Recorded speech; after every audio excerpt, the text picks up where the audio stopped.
Chairwoman Todd and distinguished members of the Senate Committee on Education, thank you for the opportunity to allow me to testify today. I am Amanda Crawford, a Master of Public Health student at the Colorado School of Public Health. Today, my testimony is for the proposed bill SP21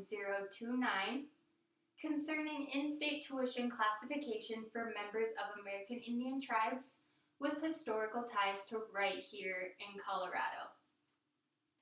This bill is essential for improving the health outcomes of American Indian tribe members. Nearly 5.5 million people living in the United States consider themselves to be American Indian or Alaskan Natives, as reported by the Office of Minority Health.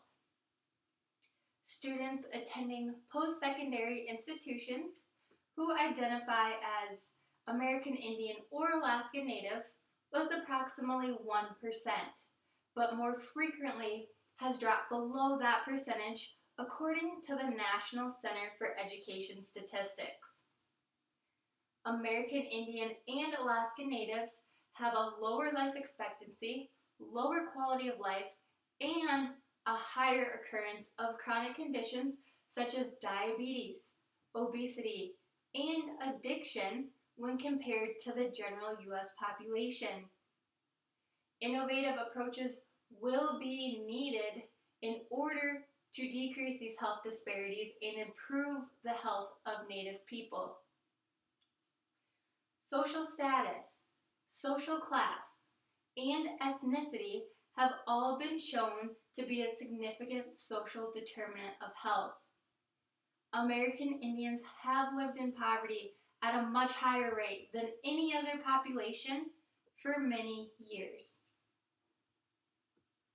According to the Center for Disease Control, both poverty and poor education attainment are correlated with poor health status. There are about 25% of American Indians and Alaskan Natives living in poverty, which is the highest rate of any ethnic group. Colorado public colleges and universities should extend their in-state tuition classification for American Indian students who are members of a federally recognized American Indian tribe with historical ties to right here in Colorado.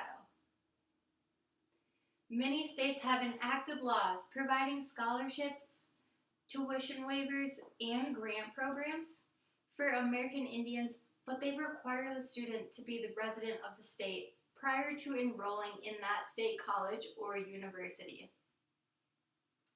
The American Indian Tribe In-State Tuition Act meets this demand by giving American Indians affordable access to higher education. This act is efficient and effective. It has the ability to alleviate health inequities and has a positive impact on the long-term outcomes for those who need a little extra support.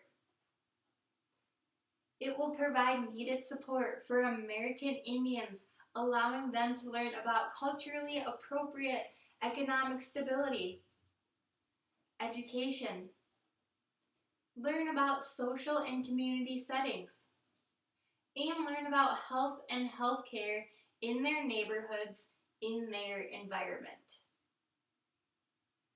Disparities in American Indian and Alaskan Native health will not only improve just by focusing on the numbers, but instead, improvements can be made by focusing on the community and their needs through community engagement.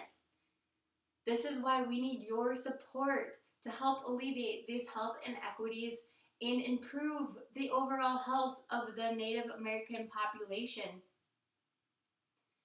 Thank you again, Chairwoman Todd, for the opportunity to address this committee on behalf of American Indian students fighting for equity for all.